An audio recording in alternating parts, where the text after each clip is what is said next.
In 1999, at 17, I was in high school and I decided I wanted to make a career out of photography. So I took pictures all the time, everywhere I went. And when I got to college, I decided to be a photojournalist. So I started working at the student paper.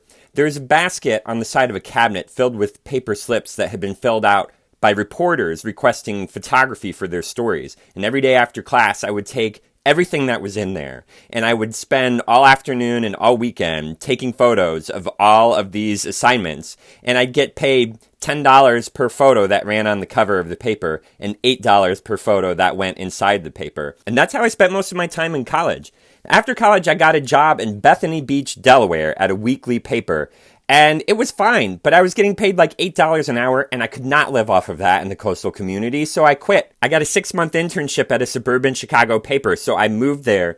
I did the internship. I waited tables. I picked up random photography gigs off of Craigslist. In 2005, my wife and I got engaged. In 2006, we moved back to Indiana. And that whole year, I was working for a wedding studio in Chicago, but living in Indianapolis. So I would make a 3 hours each way trip every single weekend to photograph weddings. By 2009, when we had our first kid, things were going really well. I was doing a lot of weddings. I had started doing commercial work, and I really saw a lot of growth in that time. And finally, in 2015, I was able to stop doing weddings because commercial work was going so well. And after a couple years, I started to notice I was only taking photos for clients. I wasn't really doing my own work anymore, so I made it a point to start taking photos on a regular basis again. And in 2018, I lost my biggest client because I found out they were stealing photos from me and giving them to other people without paying me a fee. That was a huge problem. It was a big setback. But we were determined to come back, kept working, looking for more commercial work.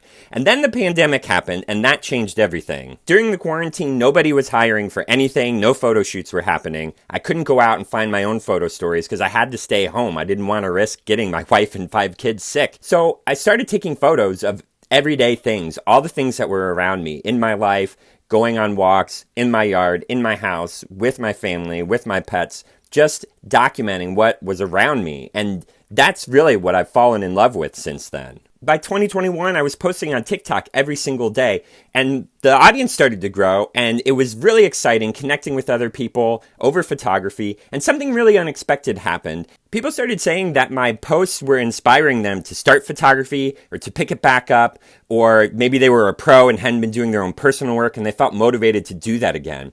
And that's been exciting to connect with people on this level, and I'm really leaning into that now. I'm creating all types of resources for people who love to take photos, and sharing this passion with people has been so rewarding. And it's all about positivity and fun and good vibes and just really connecting with your life through creating art around it. So if this sounds interesting to you, join me here. I'd love to connect. Oh, and don't worry, I'm still taking lots of my own photos every single day, and I will never let that fall off again.